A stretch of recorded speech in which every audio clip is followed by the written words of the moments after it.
closet ko or like albums ko. Ipapakita ko sa inyo as well as my books. Kinang ko lang.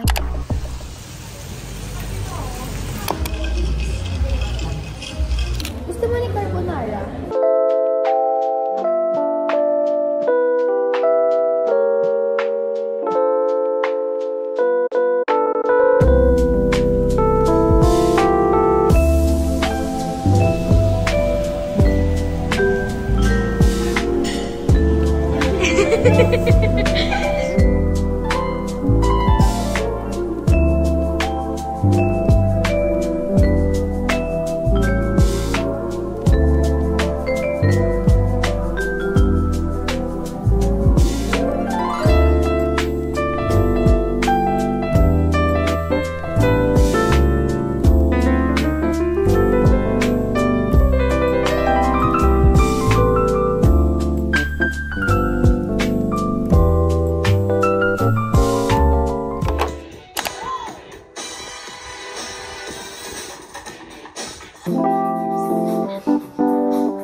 It's 8:59 PM and kakatapos ko lang manood ng PBB Day 6, PBB Gen 11. So, ayun. Kanina lang ako nag-start, guys, and Day 6 na ako. But anyways, today is August 8, 8th year anniversary ng Blackpink. And na-realize ko lang na 8 years na pala akong Blink. Grabe, parang kailan lang. And to be honest, guys, na-miss ko na sila kasi super tagal nilang walang comeback and na-miss ko lang yung feeling na parang inaabangan ko sila once meron silang comeback. Tapos yung excitement kapag magbubukas na ako ng albums ko, ganun. So, ayun, I miss them so bad. Few nights ago, guys, nag-declutter pala ako ng closet ko and I'm so happy na super dami kong nabawas na damit sa closet ko. I'm gonna insert a clip na lang kung ano yung before. Ayan yung before ng closet ko, guys. And then, I'm gonna insert right now kung gaano kadami yung nakuha kong damit sa closet ko. Ganyan kadami yung nabawas ko sa closet ko, guys. And I'm just so happy na finally nakapag-declutter ako. So, medyo lumuwag yung closet ko. And ang plano ko, guys, sa mga damit ko is ipapamigay ko lahat ng yan. So, yeah, by the way, tonight, tutor ko kayo dito, guys. Ayan, lahat ng Blackpink merch ko or like albums ko, ipapakita ko sa inyo. As well as my books. Kasi guys, kung hindi nyo alam, nagko-collect din ako ng Jonox books. Tapos may papakita ko dito sa inyo sa taas ng aircon ko.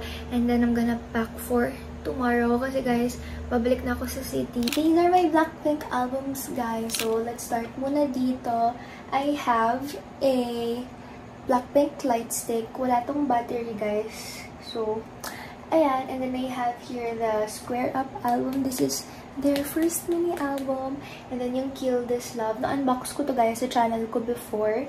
Tapos, I also have yung photo book ni Jennie. Wala ko ng album niya, guys. I also have here yung photo book ni Rosé.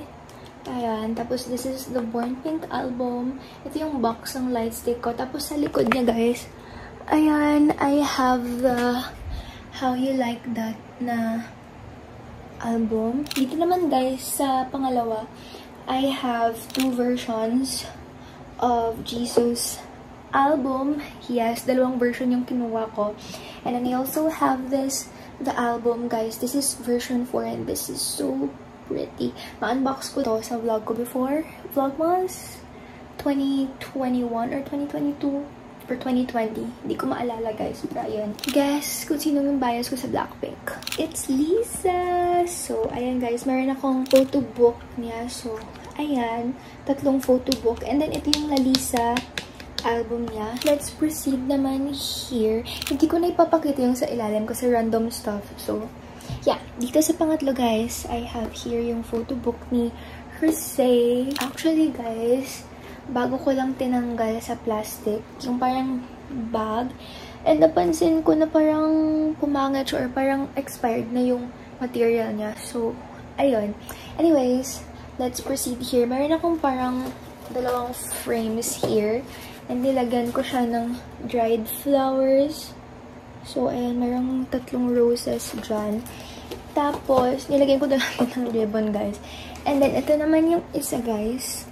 It's letter F. Pero I don't know if mukha pa ba siyang F. And then, these are my books. Baka sakali mapapansin kaya and this war.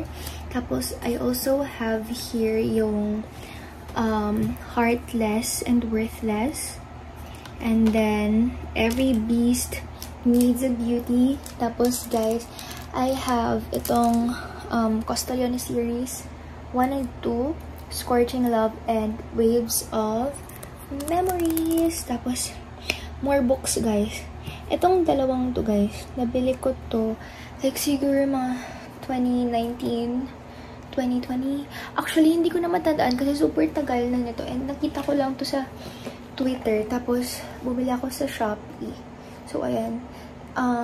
Ito yung book ni Neil Judd Castro. What If It's Too Late? And Maybe You Will Love Me When I'm Gone. So, ayan.